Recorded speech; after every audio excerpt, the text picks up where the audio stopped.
Alors cette fois-ci, on a décidé d'aborder un sujet quand même qui est très important et qui est la santé des poissons.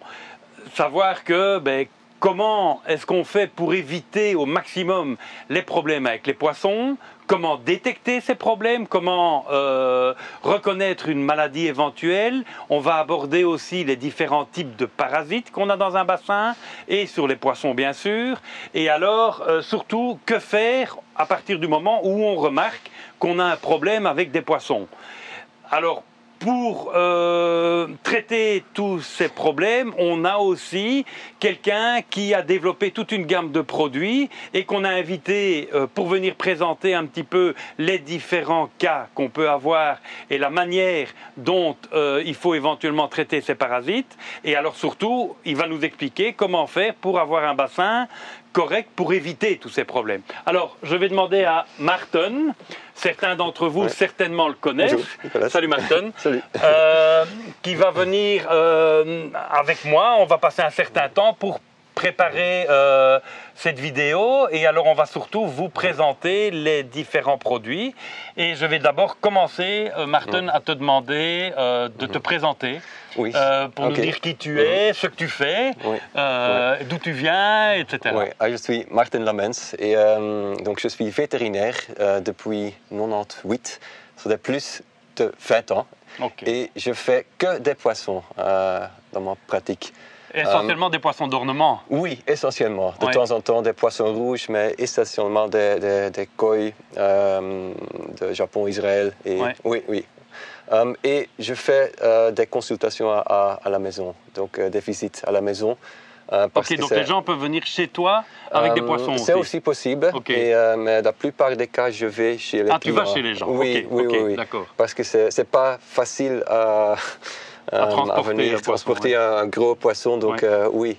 Alors on peut voir le filtre, les temps et tout. Donc c'est mieux que moi, je vais visiter les gens. Ok. Et vous êtes, je veux dire, plusieurs vétérinaires à faire ça en Belgique? Oui, on est plusieurs. Donc il y a moi, c'est Stan Verbine, Tim Barbé et les autres. Donc les gens peuvent téléphoner. Oui, mais ça on mettra toutes les coordonnées, je veux dire, des différents vétérinaires sur la vidéo. Comme ça vous pourrez éventuellement, en fonction de vos cas, appeler tel ou tel vétérinaire. Oui.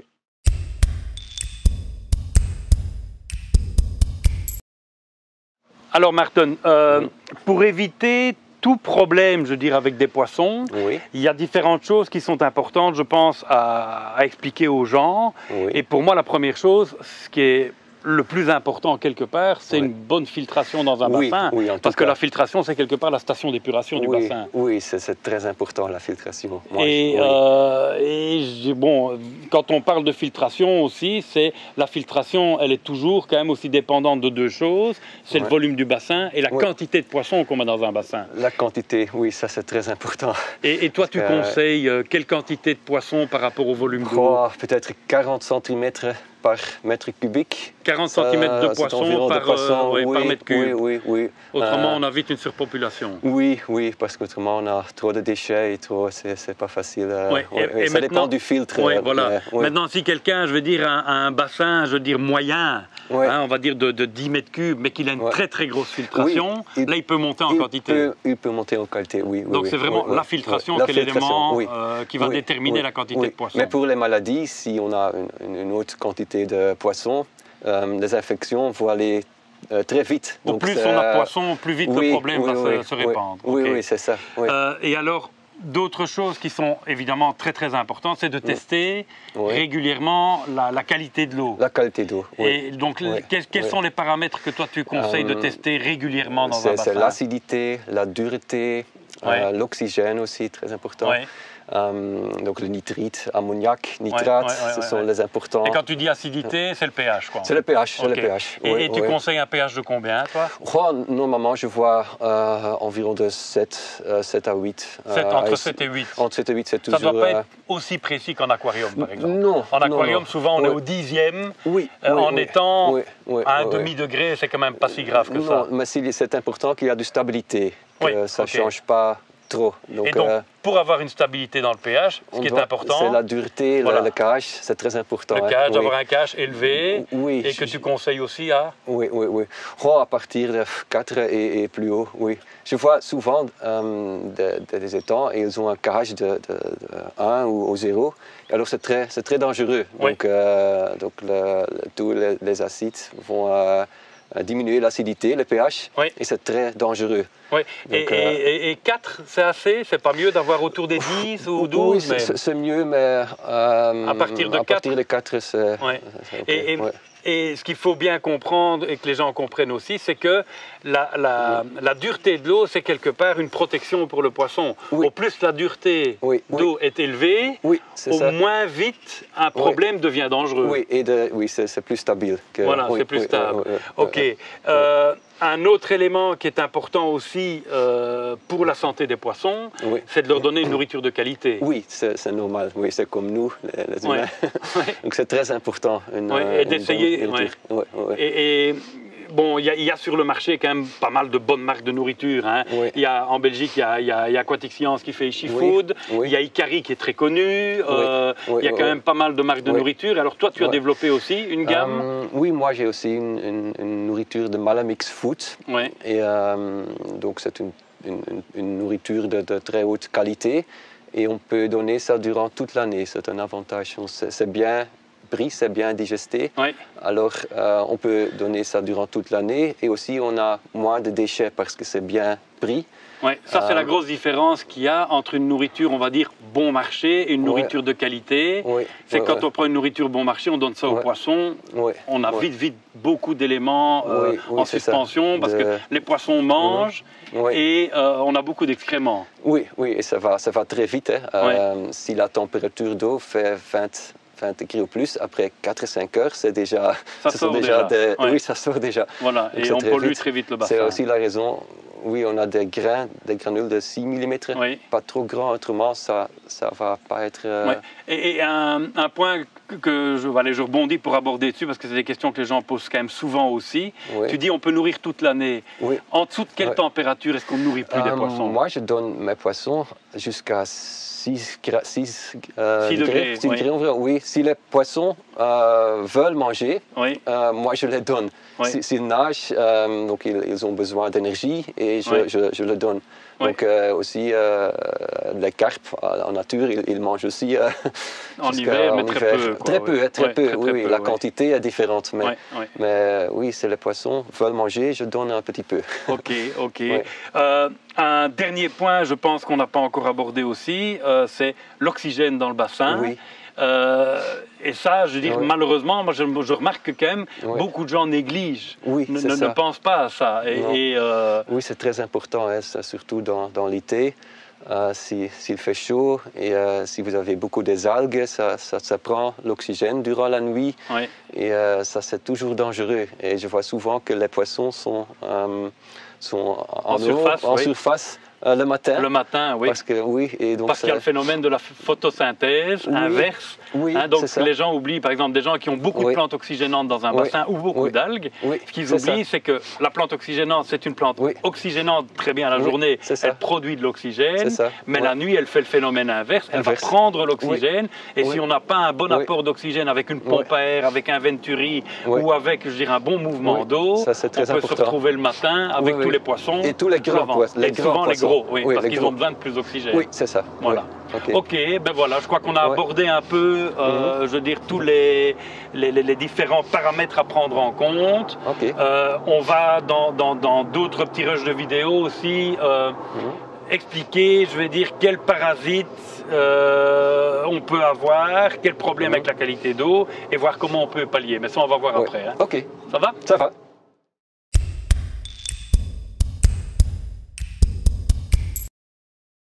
Voilà Martin, alors je trouve important d'aborder aussi pour les gens à quoi ils doivent faire attention et comment est-ce qu'ils peuvent surtout se rendre compte qu'ils ont des poissons qui sont malades. Alors qu'est-ce que toi tu conseilles aux gens?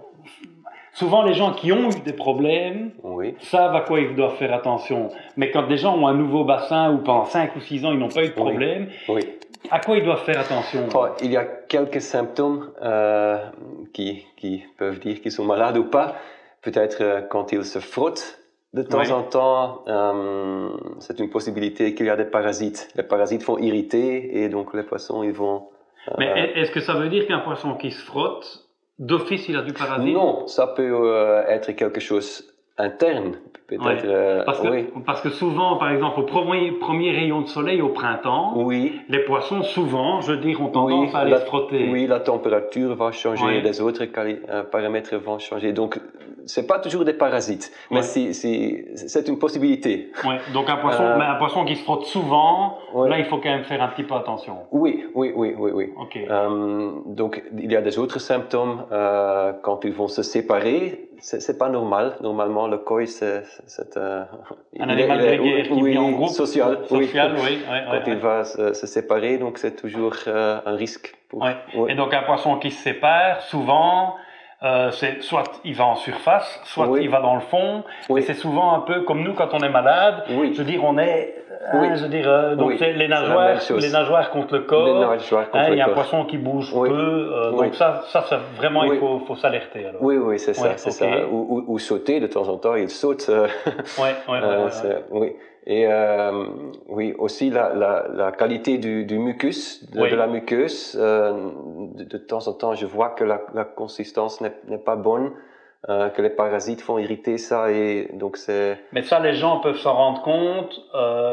Souvent, il y a comme un petit voile blanc sur le poisson. C'est ça, une voile blanche, c'est ça. Un voile blanc qui apparaît sur le poisson.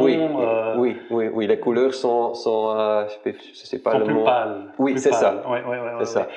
Et il y a encore d'autres symptômes aussi, par exemple le manque d'appétit. Oui, le manque d'appétit, et peut-être on voit les symptômes qu'ils ont des ulcères, ou on peut voir des rougeurs, des trous, parce que ça arrive vraiment et comme des trous. Et comme vous dites, quand ils ne mangent plus, donc ça c'est aussi un signe. Mais bon, évidemment, il y a le fait de détecter, je veux dire, des poissons qui sont pas en forme, mais alors la chose vraiment primordiale où il faut pas attendre d'aller trop loin, c'est quand on a de la mortalité dans les poissons. Oui, évidemment, Et là, quand on a de la mortalité, je veux pas dire, ça peut arriver d'avoir un poisson qui meurt sans parasite, mais en règle générale, c'est quand même qu'il y a un problème. Donc et il faut pas attendre trop longtemps. Non, il faut mieux faire un microscope, un examen microscopique pour voir quel parasite et quel traitement. Donc, Et donc la meilleure manière de pouvoir détecter des parasites sur un poisson, ça reste le microscope, comme vient de dire. Ça reste le microscope. Voilà. Donc, parce que ce sont des parasites souvent qui ne sont pas visibles du tout à l'œil nu, à part certains. Et sans microscope, c'est impossible de détecter. C'est impossible. On ne peut pas voir si ce sont des vers ou le costilla ou le point blanc. Et ce sont les autres traitements aussi. Donc ça, c'est pas toujours facile. Et alors, une dernière chose, est-ce qu'il y a des périodes de l'année où il faut faire vraiment plus attention? Oui, c'est le printemps, après l'hiver. Dans l'hiver, la température est très basse, donc l'immunité est basse. Et alors, à partir de mars-avril, la température va augmenter. Et les parasites, ils viennent très, très vite, les parasites. Donc c'est vraiment la période, je veux dire, la sortie d'hiver. Parce que les poissons sont tout à fait affaiblis pendant l'hiver. Et que les parasites, à ce moment-là, ils en profitent pour se développer. Et c'est souvent mars, avril, mai. Et l'immunité, ça démarre pas très, très vite. Mais les parasites, ça va très vite. Donc c'est toujours une période, très risquant. Qui est dangereuse. Dangereuse peut-être pas, mais il faut faire un peu plus attention. Mais on va aussi dans d'autres sujets aborder aussi des méthodes préventives pour aider les poissons sans faire de traitement agressif. On va aussi vous présenter différentes manières de pouvoir aider les poissons à comment est-ce qu'on dit, à se prémunir, à ne pas se faire attaquer par les parasites. Voilà. Ok.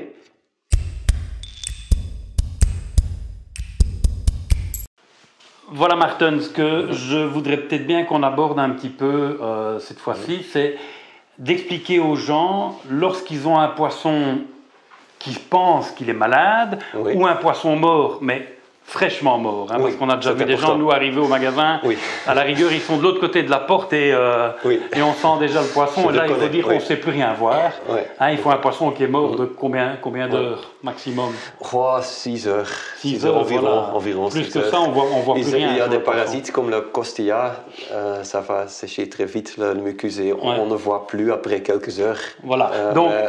Donc si les gens ont un poisson qui pense malade, ou s'ils ont un poisson qui est fraîchement mort, il y a différentes solutions. Oui. Et qu'est-ce que tu conseilles aux gens, par exemple, s'ils ont la possibilité de prendre un mucus pour examiner microscopique, mais non, je pense souvent pas. Les gens, chez eux, les gens. Oui, donc il y a différents cas de figure. Donc soit les gens ont un microscope et sont vraiment, je veux dire, entre guillemets, peut-être des petits apprentis scientifiques. Je dirais qu'ils ont un microscope, ils peuvent le faire eux-mêmes. Mais autrement, il y a deux autres possibilités. Ils peuvent venir chez vous, ça c'est la possibilité. Les gens peuvent venir dans un magasin spécialisé qui fait les analyses de poissons malades. Vous pouvez faire une première diagnose et peut-être des parasites, vous pouvez les voir.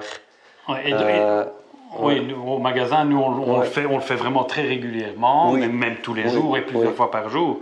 Donc, quand les gens ont un poisson malade, l'idéal, si c'est un poisson de 50-60 cm, c'est presque impossible. Là, la solution, c'est de faire appel à un vétérinaire. Donc, et là, vous êtes, je veux dire, quelques-uns sur la Belgique à ne faire que les poissons d'ornement. Donc moi, j'habite à Anvers et je fais des consultations jusqu'à 1h30 de ma maison, toute la direction.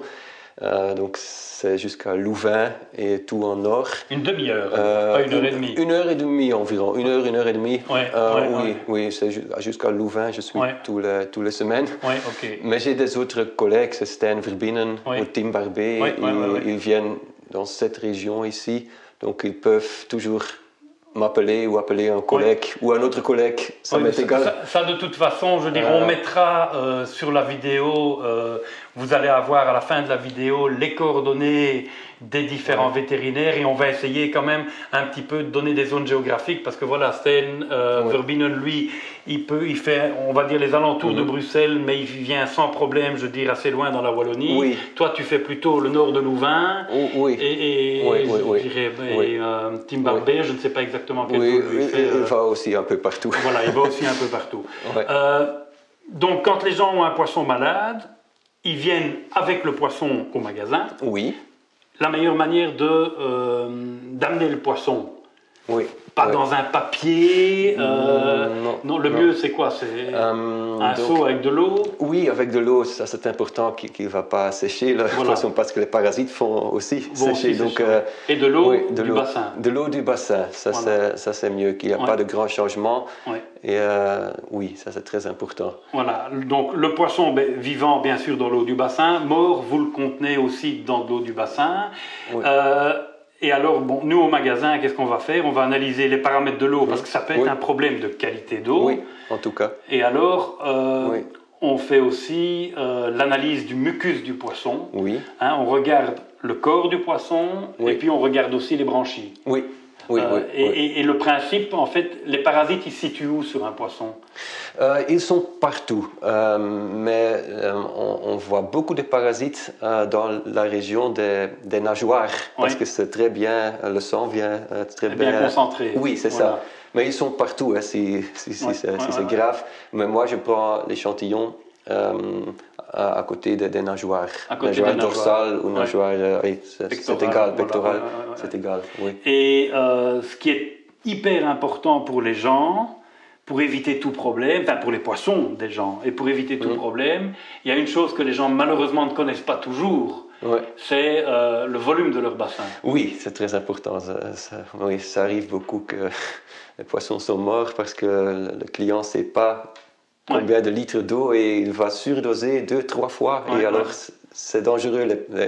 Ce sont des bons produits, mais on ne peut pas surdoser. Donc, conseil, même si vous n'avez jamais eu de problème dans votre bassin, prenez une fois le temps d'estimer votre volume de bassin, parce que c'est un paramètre qui sert pour tout. Oui. Ça peut être pour traiter le bassin, que ce soit au niveau des duretés, que ce soit pour rectifier le pH, mais quand on a un problème de maladie de poisson, évidemment, le volume est quelque chose d'hyper important, et c'est vrai que chez nous, même au magasin, chaque année, on a des gens qui tuent tous leurs poissons en voulant les soigner, non pas parce que, je veux dire, ils n'ont pas fait, la bonne procédure, mais simplement et uniquement parce qu'ils se trompent complètement dans leur volume. Et c'est vrai qu'en règle générale, les gens ont tendance à complètement surestimer le volume de leur bassin.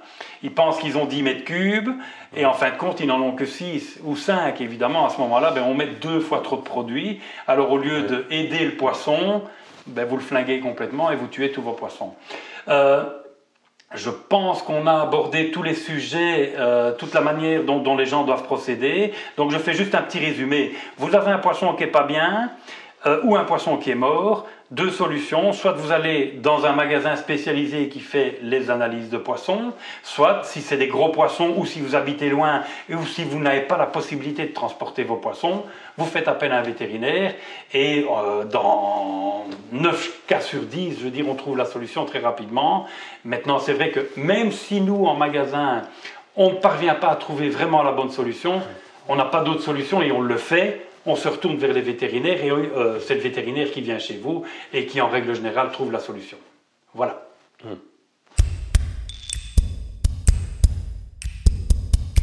Voilà, Martin.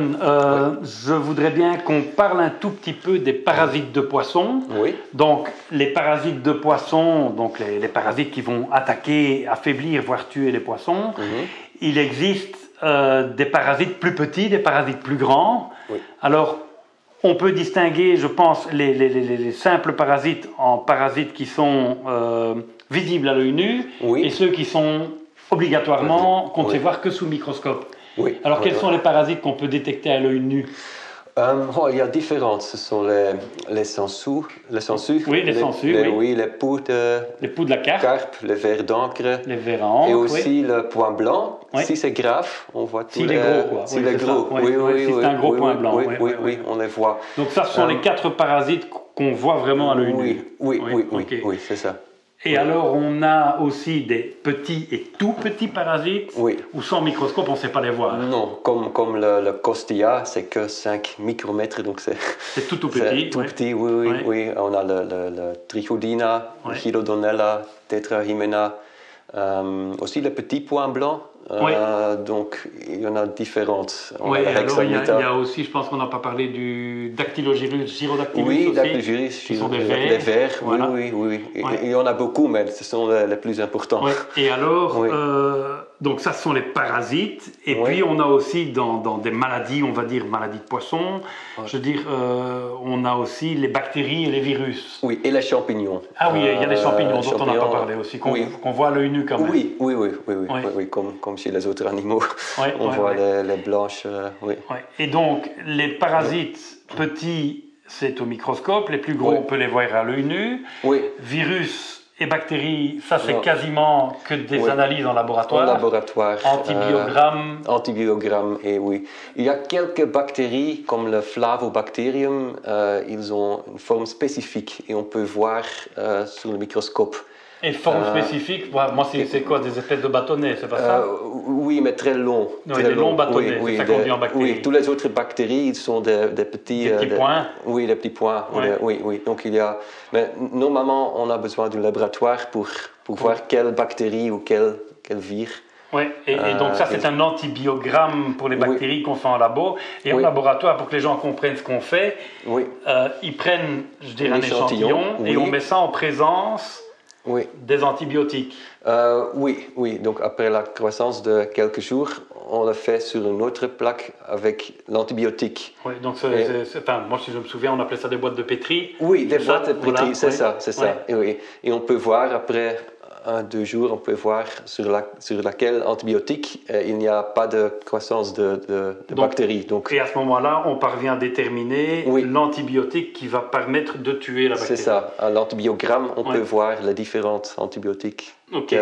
Donc ça, c'est quelque chose qui est relativement flou, je pense, pour tout le monde. Et alors, je vais en profiter que tu es là pour qu'on présente ton bouquin que tu as quand même déjà écrit il y a... 2004, en 2004, et si j'ai bien regardé, il est déjà à sa 3e réédition. Cinquième réédition.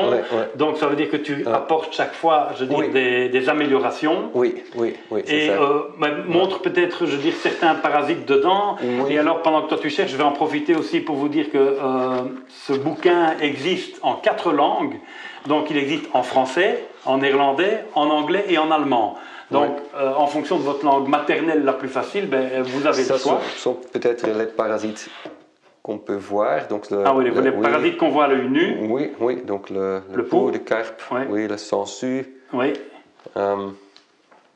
Ici, le ver à encre. Le ver à encre, les champignons. Les champignons. Voilà. Donc, c'est un bouquin qui est super complet. Qui va vous donner des photos aussi bien des parasites sous microscope, qui va vous montrer, la photo du poisson quand il est attaqué par ce parasite. Et alors, il y a aussi quand même à la fin du bouquin, tu as tout un chapitre où tu expliques un peu différents traitements. Les traitements aussi, Et tant qu'on est à parler de traitements, et ça on va aussi aborder dans d'autres sujets, tu as développé toute une gamme de produits pour justement traiter tous ces parasites. Les parasites spécifiques. Ok. Oui. Mais voilà, je crois qu'on a fait quand même un peu le tour au niveau des parasites. Et dans d'autres vidéos, on va aborder comment traiter chaque parasite. Oui. Voilà. Ok, c'est bien.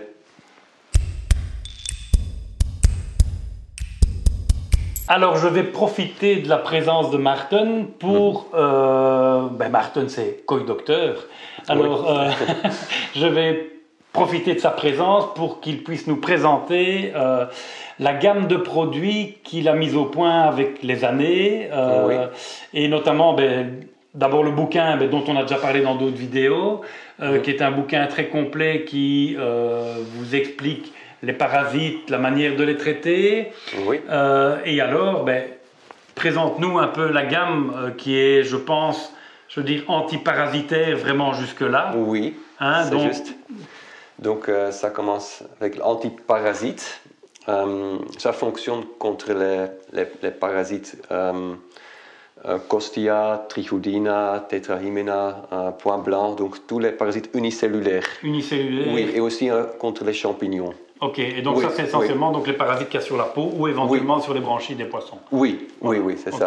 Donc, alors j'ai l'antimix, ça fonctionne aussi contre les parasites, mais c'est plus spectre large, aussi contre les ulcères, je peux peut-être... Oui, donc l'antimix a un plus large spectre d'action. Contre un mix de maladies, plus large. Donc contre les parasites, mais aussi contre les ulcères et champignons et autres. Donc, donc celui-là va agir un peu aussi contre les bactéries. Oui. Alors on a contre les vers, l'anti-worm, contre les vers internes, les vers externes comme le Dactylogyrus, Gyrodactylus. Oui. Et alors on a l'anti-lice, c'est contre les parasites visibles. Contre les poux, les carpes, contre le sangsue, les vers à encre, mais aussi contre les Gyrodactylus et Dactylogyrus. Ah oui, ça marche aussi. Oui, et alors, celui-là a aussi, c'est pas spécialement parasitaire, mais parfois il y a des gens qui veulent se débarrasser d'escargots, parfois dans le bassin. Contre quelques stades d'escargots. Contre les petits escargots, ça fonctionne. Un peu, ça fonctionne aussi un peu. Donc ça c'est la gamme, des produits antiparasitaires qui existent en différents conditionnements en fonction du volume de votre bassin. Et puis, il y a les produits, plus... moi, j'aime bien celui-là, la présentation, la petite trousse de secours. Et alors, tu as aussi... Oui, une sédation ici. Donc pour endormir les poissons, oui, quand on doit pouvoir soigner des blessures. Oui, aussi. Voilà. Oui. Et propolis, un spray de propolis, ça c'est très efficace contre les ulcères, c'est très facile à faire. Donc pour pulvériser, lorsqu'on sort le poisson, on l'endort et puis on peut mettre du propolis dessus pour nettoyer les blessures et soigner les blessures. Okay. Oui. Et alors il y a ton fameux Malamix. Oui, ça c'est quelque chose de biologique, c'est pas chimique, donc c'est pour améliorer la résistance du poisson. Donc c'est à base de produits naturels. À base de produits naturels, donc ça contient des vitamines et des composants pour améliorer la résistance du poisson. Donc pour le mucus va être... donc c'est vraiment pour aider le poisson, je veux dire, à être en forme. Oui. Et on peut aussi faire, après les traitements, on peut faire le Malamix pour revitaliser. Oui, parce que c'est vrai, ce qu'il faut expliquer aux gens, c'est qu'évidemment chaque traitement aide quelque part le poisson parce qu'il va tuer les parasites, mais chaque traitement reste quand même un peu irritant pour les poissons. Et donc après des traitements, l'idéal c'est d'éventuellement utiliser un Malamix qui va aider le poisson à reconstituer son mucus et à être de nouveau plus solide après. Oui, je fais ça tous les 3 mois, un Malamix, et donc c'est bien pour la santé. Pour la santé et pour l'immunité du poisson. Pour l'immunité du poisson, oui. Ah ben voilà, aussi préventif, oui. Ok, et en préventif. Voilà, je crois qu'on a fait un peu le tour de tous tes produits. Okay. En tout cas, chapeau, c'est une belle gamme et c'est sympa de travailler avec des produits, on va dire, développés par des gens, je veux dire, passionnés. Ok, merci. Voilà, merci. Martin, quand on a un traitement à faire dans un bassin, parce qu'on suspecte une maladie de poisson, je veux dire, quelles sont les choses auxquelles il faut faire attention? Oui, ok. On doit commencer à tester la qualité d'eau. C'est toujours important que la pH n'est pas trop bas ou la dureté n'est pas trop bas. D'essayer d'avoir un pH entre 7 et 8 et d'avoir une dureté quand même, allez, l'idéal c'est 8-10, mais certainement pas 0. Si y a une dureté à 0, il ne faut pas faire de traitement. Non, il ne faut pas faire de traitement. Et l'oxygène, c'est aussi très important. Si les poissons sont déjà en surface et vous n'avez pas suffisamment d'oxygène, alors... Il vaut mieux pas faire il faut d'abord bien oxygéner. Oui. Et alors, la chose importante, c'est de pouvoir d'abord savoir le problème pour choisir le bon produit. Oui, c'est toujours la question, c'est quel parasite. Si ce sont des vers, on doit donner l'antiworm. Si c'est des parasites unicellulaires comme Costia, on doit faire antiparasite. C'est toujours la question.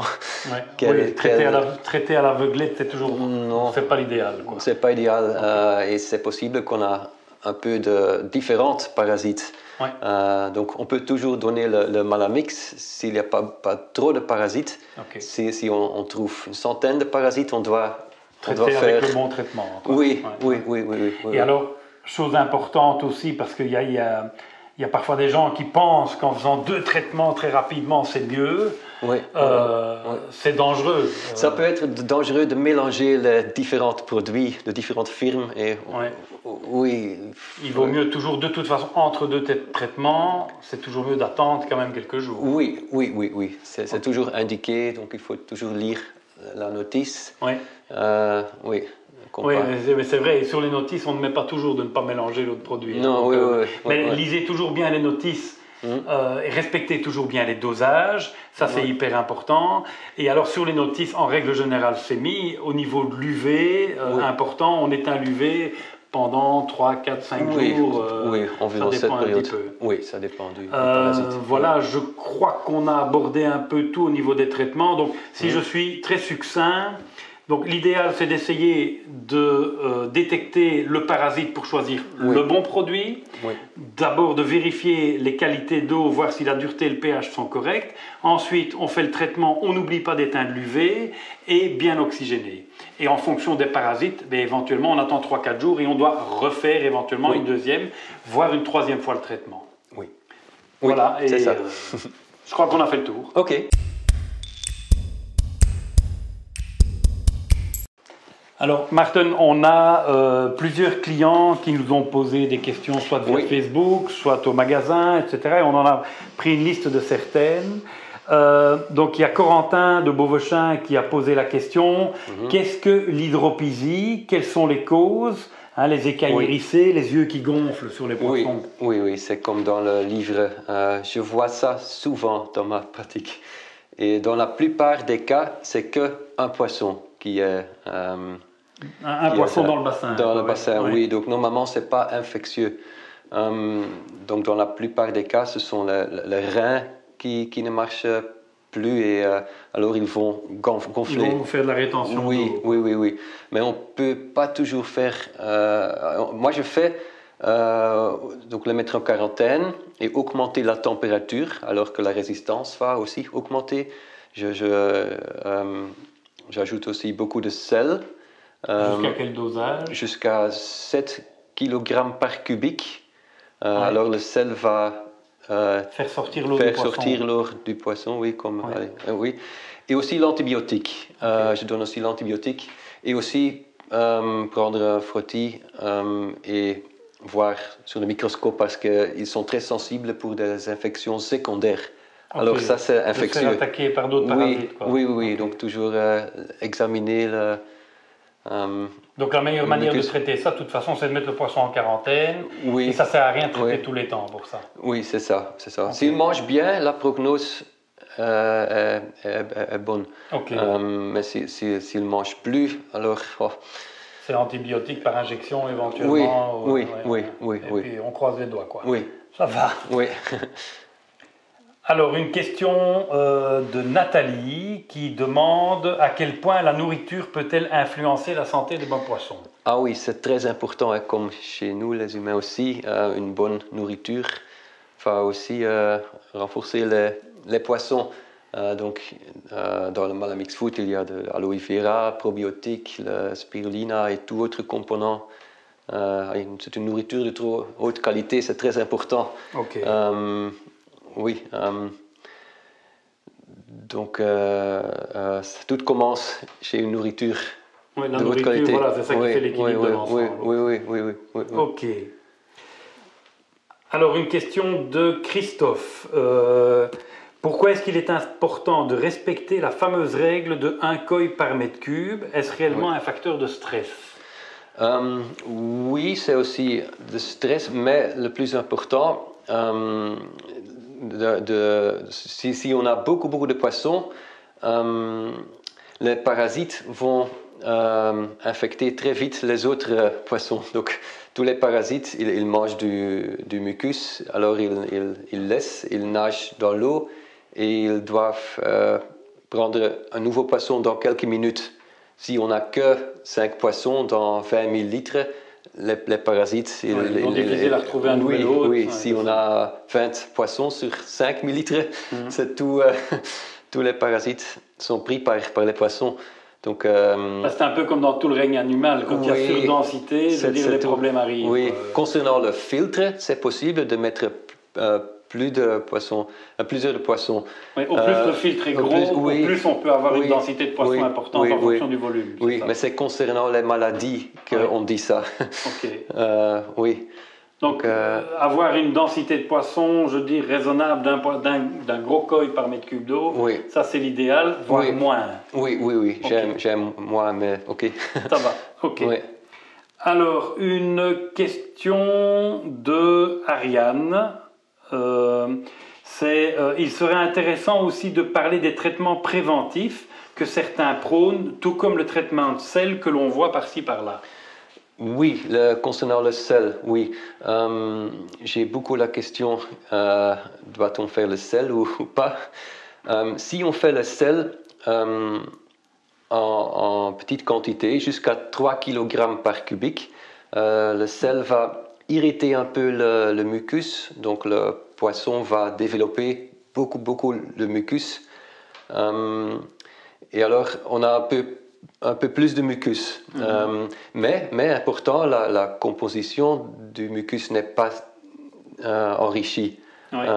Donc, on se demande... C'est pas le remède miracle. Non, c'est pas le miracle. Il faut mieux le combiner avec le Malamix 17. Alors, on a aussi le nutrient pour... Du sel et du Malamix. Du sel et du Malamix, on peut le faire. Ok. Oui.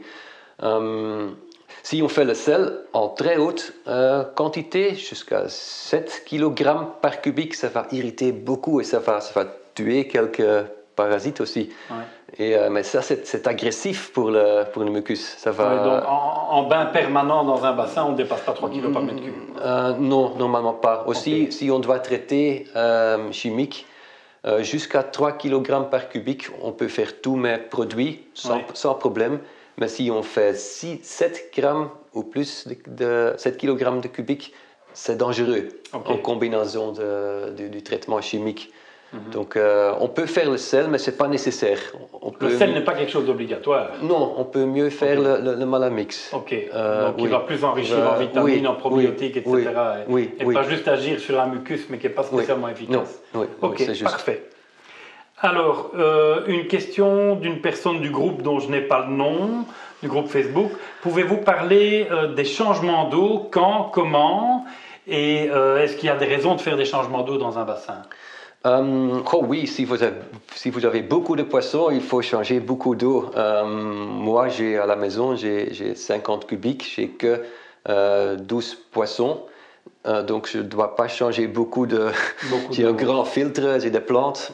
Je ne dois pas changer beaucoup d'eau, mais si vous avez beaucoup de poissons, c'est toujours le nitrate, le phosphate. On doit le... Oui, les seules manières d'évacuer nitrate et phosphate, soit ce sont des plantes qui vont l'épuiser, et s'il n'y a pas suffisamment de plantes, on est obligé de faire des changements d'eau. Oui. Et tu as une idée de la quantité d'eau à changer? Est-ce qu'on fait combien de pourcents tous les combien de temps? On dit 25% tous les mois, mais... 25% tous les mois. C'est une règle que ça dépend c'est beaucoup. Et l'eau qu'on change dans un bassin, tu conseilles quelle eau?